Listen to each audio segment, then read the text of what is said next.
Hello student, आज का हमारा वीडियो उत्तराखंड पुलिस की जो 2000 पदों पर भर्ती की तैयारी चल रही है, जिसकी विज्ञप्ति बहुत जल्दी जारी होने वाली है।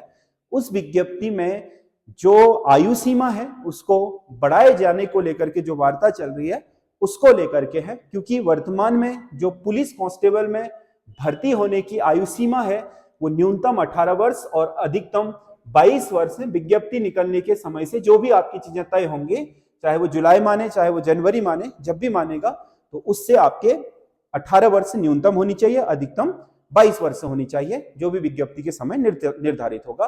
तो इसमें एक व्यक्ति को 4 साल का समय मिलता है वो पुलिस की भर्ती में प्रतिभाग कर सके। परंतु हुआ क्या है कि जैसे वर्ष 2000 में राज्य बना तो भर्ती आ गई, फिर 2002 में भी भर्ती आ गई, फिर 2004 में भी भर्ती आ गई, फिर 2006 में भी भर्ती आई, फिर 2008 में भी भर्ती आई, फिर इसके बाद 2011 में भर्ती आई, 12 में इसका आपका सिलेक्शन 12 में लिए गए, फिर 14 में एक भर्ती आई थी और 15 में इसके सिलेक्शन लिए गए। तो यहां से लगभग 2-2 वर्ष में चल रही थी, यहां से 3 वर्ष, फिर 4 वर्ष। इसके बाद गैप इतना बड़ा हुआ है वो आपका 7 वर्ष का है, यानी कि 2022 जो लास्ट भर्ती हुई वो 2022 में हुई। तो इन 7 वर्षों में कई लोगों ने आपके न्यूनतम आयु में प्रवेश करके अधिकतम आयु भी पार कर ली और उन्हें एक भी अवसर नहीं मिला। अब इसमें 2 साल तो आपके कोरोना के ही निकल जाते हैं, कहीं ना कहीं वो भी आपका एक बहुत बड़ा डिसएडवांटेज रहा। लेकिन कोरोना तो 2020 में आया, 2015 में लास्ट भर्ती हुई, तो 5 साल वैसे ही सरकार ने भर्ती में डिले कर दिया था। तो इस वजह से बहुत सारे छात्र ऐसे रह गए जिन्हें उत्तराखंड पुलिस में भर्ती होने का एक भी चांस नहीं मिला, उनकी आयु सीमा आपके आरंभ होने से पूर्ण होने तक। तो इसी को लेकर के उत्तराखंड के बेरोजगार संगठन आदि आपके सरकार के साथ लगातार वार्ता कर रहे हैं कि इसमें आयु सीमा में इस बार छूट दी जाए, कोरोना के कारण जो भी डिले हुआ है उसके। तो जो लोग आपके इस आयु सीमा में भर्ती में एक बार भी प्रतिभाग नहीं कर पाए, अगर ये आयु सीमा बढ़ा करके न्यूनतम 18 साल से अधिकतम 28 साल कर दी जाए तो इस 10 साल के टाइम पीरियड में बहुत सारे लोग वह भी सम्मिलित हो जाएंगे।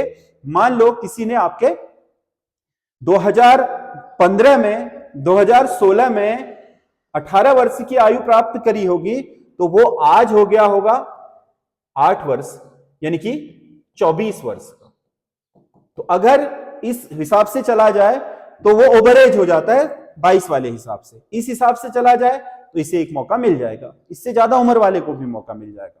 तो इससे होगा ये कि जो लोग इस वजह से इस भर्ती परीक्षा में आपका प्रतिभाग नहीं कर पाए, जिन लोगों की एज क्या हो गई थी, बिना ही भर्ती आपके आए ओवरेज हो गए थे जो, तो उन लोगों के लिए एक अवसर मांगने जैसा है। अब ये अवसर सरकार देगी कि नहीं देगी, इस पर आपका अंतिम निर्णय सरकार का ही होगा, उसी का डिसीजन है। आयु सीमा बढ़ाना आपके भर्तियों में, ये सब आपके जो भी आहर्ताएं हैं उनको रखना, ये जो संबंधित आयोग है और सरकार है उसके अंतिम डिसीजन पर निर्भर करता है।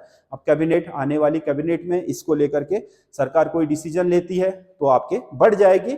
और इसको लेकर के कल का मैं हिंदुस्तान न्यूज़पेपर में देख रहा था, उसमें एक सकारात्मक आपका चीज मिली है कि सरकार इस पर एकदम से मनाही नहीं कर रही है, हो सकता है कि वो बढ़ा दे।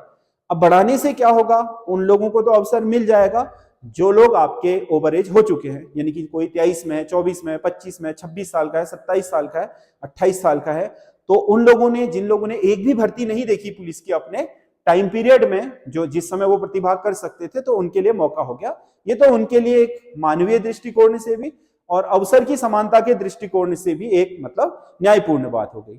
लेकिन इसका फर्क क्या पड़ेगा, इसका फर्क ये पड़ेगा कि उत्तराखंड पुलिस में जो 18 वर्ष से 22 वर्ष की आयु में अभी हैं, जो लोग इस फॉर्म को भरने के लिए तैयारी कर रहे हैं, उन लोगों को कंपटीशन दुगना फेस करना पड़ेगा। मान लो इस आयु वर्ग में, 18 से 22 वर्ष के आयु वर्ग में, मान लो 1,20,000 लोगों ने फॉर्म भरा, इतने भरते हैं आराम से, तो ये संख्या 2 लाख पार हो जाएगी,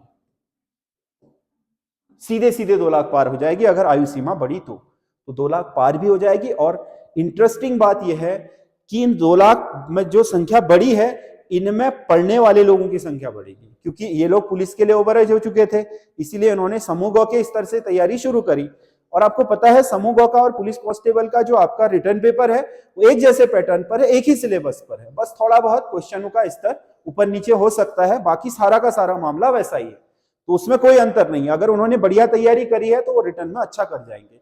बहुत सारे बच्चे ऐसे भी हैं जो रिटर्न में अभी भी मतलब जो अभी आपका बंदी रक्षक वगैरह हुआ था उसमें 78 79 नंबर लाए, फिजिकल पास नहीं कर पाए तो वो लोग नहीं हो पाए, या 80 नंबर लाए फिजिकल पास नहीं हुआ, वो लोग आपका बंदी रक्षक नहीं बन पाए, और ना ही आपके आबकारी जो सब इंस्पेक्टर थे उनमें उनकी मेरिट 1-2 नंबर से रुक गई।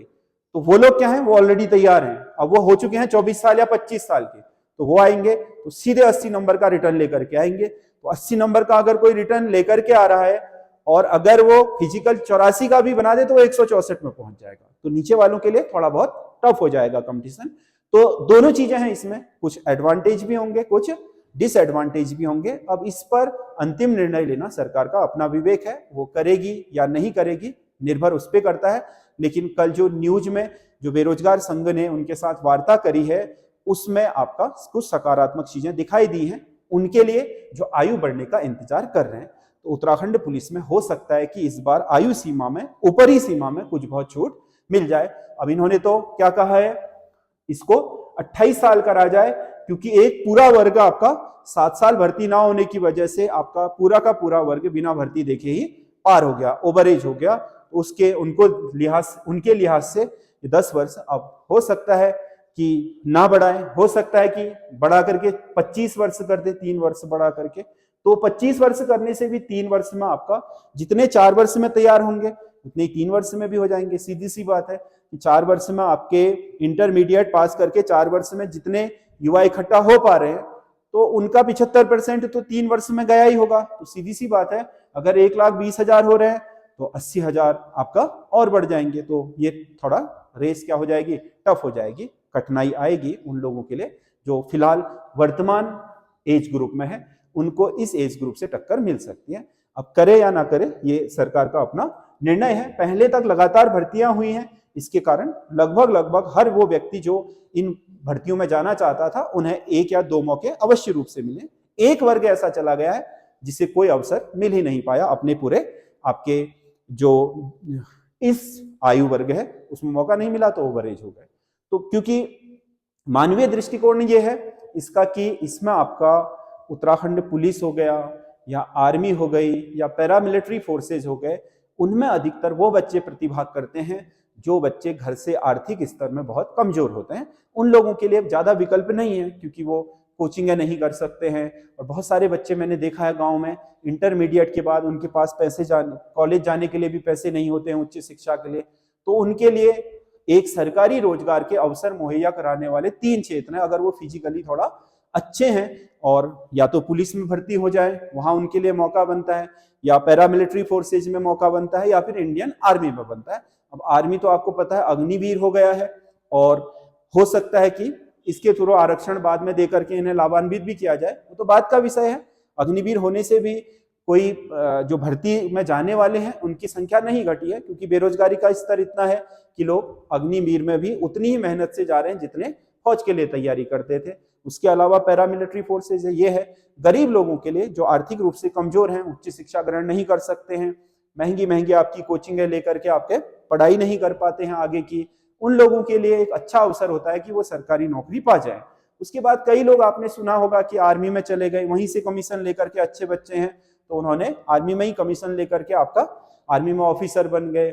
पुलिस में ही पहले तक रैंकर्स होता था, अब तो बंद कर दिया, रैंकर्स आगे नहीं होगा शायद पुलिस में, जो कांस्टेबल का हेड कांस्टेबल और आपका दरोगा के लिए होता था उसमें आगे नहीं होगा।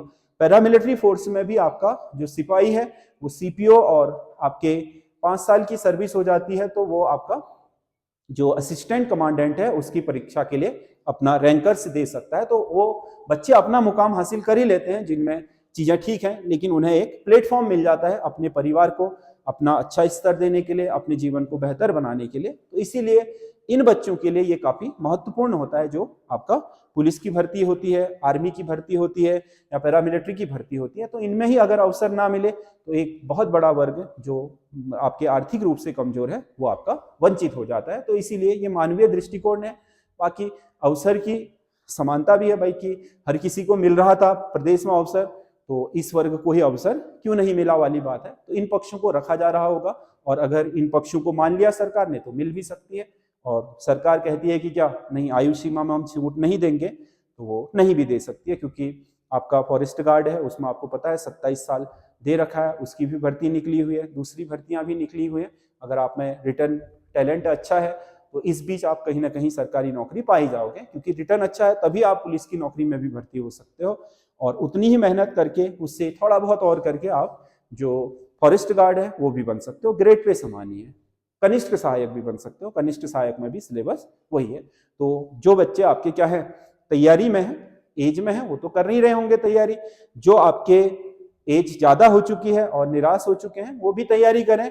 अगर पुलिस में एज बढ़ गई तो उन्हें वहां लाभ मिल जाएगा, पुलिस में एज नहीं बढ़ी तो कम से कम वो फॉरेस्ट गार्ड वाले में अच्छा कर पाएंगे, तो वहां भी उन्हें नौकरी मिल सकती है। फॉरेस्ट गार्ड भी एक तरीके की फोर्स है, पुलिस की तरह ही है, इसीलिए फिजिकल स्टैंडर्ड भी रखे गए हैं उसमें, और रिटर्न का भी उसमें काफी असर होता है। बस अंतर केवल आयु का है, जहां पुलिस 22 वर्ष करती है वहां 27 वर्ष किया गया है। उसमें आपको पता है 5 वर्ष की छूट भी है जो लोग आपके अन्य वर्गों से आते हैं। तो ये जो आपका क्या है वीडियो है, ये हमारा इसी जानकारी के लिए था। आपको कैसा लगा आप हमें कमेंट्स जरूर कीजिएगा, और उसके अलावा हम जल्दी ही अपनी इस पर यूट्यूब पर सीरीज लेकर के आएंगे इनको लेकर के, तो उसको आप आपके चैनल को सब्सक्राइब करके उन सीरीजों को भी देख सकते हैं। और जो बच्चे आपके नए हैं वो हमारे यूट्यूब चैनल को सब्सक्राइब करके जो हमारे जो हिंदी के वीडियोस हैं, लगभग 60 के करीब 20 नंबर वाले वीडियो हमने डाल रखे हैं, जिनमें बहुत ही इंपॉर्टेंट आपके